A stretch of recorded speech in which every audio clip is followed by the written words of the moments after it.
श्री शिवाय नमस्तुभ्यम दोस्तों। जैसा कि दोस्तों आप सब जानते हो, बैसाख महीने की प्रदोष आने ही वाली है, जो कि 5 मई को पड़ रही है। दोस्तों, बैसाख महीने की प्रदोष जो होती है वो बहुत ही खास और विशेष मानी जाती है। और बैसाख महीने की प्रदोष के दिन आपको एक अचूक उपाय करना है, 7 कांटे वाला।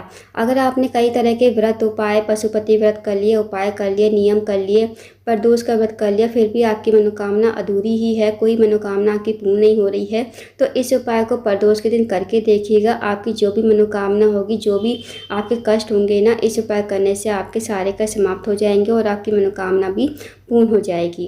पूज्य गुरु जी कथा को सुनकर उपाय को अच्छे से समझाने का प्रयास करेंगे। तो आइए दोस्तों, जानते हैं उपाय कैसे करना है।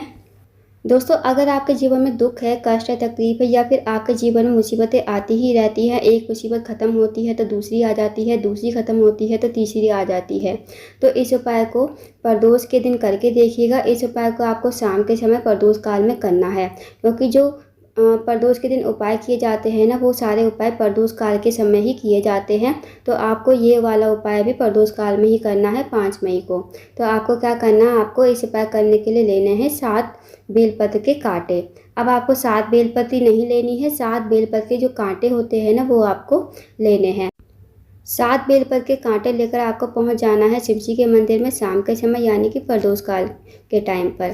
शिव जी के मंदिर पहुंचकर आपको सबसे पहले उत्तर की तरफ मुड़ करके खड़ा होना है और आपको सबसे पहले भगवान से कहना है कि हे महादेव, मेरे जीवन में ये दुख है, ये कष्ट है, मैं आपको बैसाख के महीने में बेलपत्री के कांटे समर्पित कर रहा हूँ। जैसे मैं बेलपत्री के कांटे आपको समर्पित कर रहा हूँ, आप भी मेरे जीवन में जो भी दुख है, कष्ट है, तकलीफ है, उसको मेरे जीवन से समाप्त करें। तो आपको ऐसी प्रार्थना विनती करते हुए एक एक करके आपको बेलपत्र के कांटे शिवलिंग के ऊपर समर्पित कर देने हैं।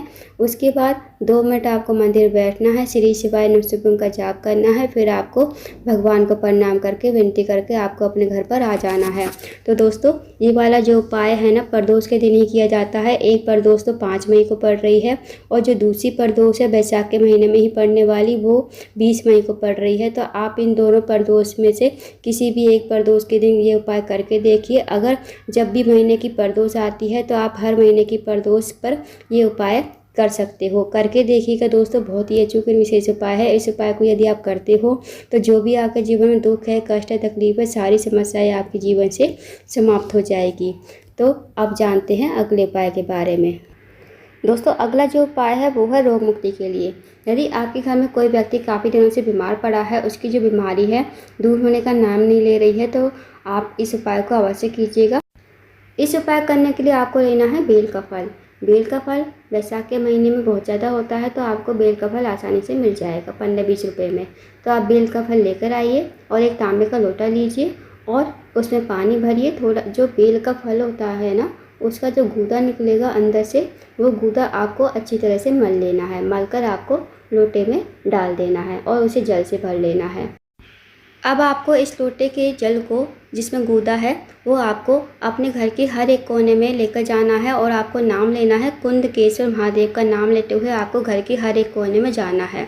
फिर आपको चले जाना है इस लोटे को लेकर शिव जी के मंदिर में। शिव जी के मंदिर में जाकर सबसे पहले आपको उत्तर की तरफ मुँह करके खड़ा होना है और आपके पास जो एक लोटा जल है, जिसमें आपने गूदा डाला है बेल का फल का, वो आपको शिवलिंग के ऊपर कुंदकेश्वर महादेव का नाम लेते हुए आपको समर्पित कर देना है। जो जल नीचे जलाधारी से बहकर आएगा, थोड़ा सा आपको लोटे में झेल लेना है। फिर इस जल को आपको लेकर आना है अपने घर पर और इस जल को उस रोगी व्यक्ति को पिलाना है जो रोगी व्यक्ति आपके घर में बीमार पड़ा है। उसकी जो सुबह की शुरुआत होती है दवाइयों से शुरू होती है, तो आप इस जल को पिलाइए और कुंदकेश्वर महादेव का नाम लेते हुए आपको इस उपाय को करना है। करके देखिएगा दोस्तों, बहुत ही अचूक एवं विशेष उपाय है। इस उपाय को आपको शाम के समय ही करना है, प्रदोष काल के समय। अब जानते हैं दोस्तों अगले उपाय के बारे में। अगला जो उपाय है, अगर आपके घर में कोई व्यक्ति काफ़ी लड़ाई करता है, झगड़ा करता है, बात बात पर झगड़ा हो जाता है, छोटी छोटी बातों पर झगड़ा करने लगता है, तो आप इस उपाय को अवश्य कीजिएगा। इस उपाय करने के लिए सबसे पहले आपको लेना है 1 लोटा जल तांबे के पात्र में, साथ ही आपको लेना है 1 बेलपत्र और 1 धतूरा। जो कांटे वाला होता है ना, कांटे कांटे होते हैं, वो धतूरा लेना है। 1 बेलपत्र जो आप लोगे कहीं से कटा फटा खंडित नहीं होना चाहिए। अब आप इस उपाय को शाम के समय ही करोगे। अब आपको चले जाना है शिव जी के मंदिर में। शिव जी के मंदिर में जाकर सबसे पहले आपको 1 लोटा जल शिवलिंग के ऊपर श्री शिवाय नमस्तुभ्यम कहते हुए समर्पित कर देना है। उसके बाद जो आपका बेलपत्र है, धतूरा है, बेलपत्र के ऊपर आपको धतूरा रखना है और आपको शिवलिंग के ऊपर उस व्यक्ति का नाम गोत्र बोलते हुए जो आपके घर में काफ़ी क्रोध करता है, गुस्सा करता है, उसका नाम बोलोगे, गोत्र बोलोगे और नीलकंठेश्वर महादेव का नाम लेते हुए आपको बेलपत्र और धतूरे को शिवलिंग के ठीक ऊपर समर्पित कर देना है। दोस्तों नाम ध्यान रखना, नीलकंठेश्वर महादेव का नाम लेते हुए आपको समर्पित करना है। उसके बाद 2 मिनट आपको मंदिर में बैठना है, श्री शिवाय नमस्तुभ्यम का जाप करना है।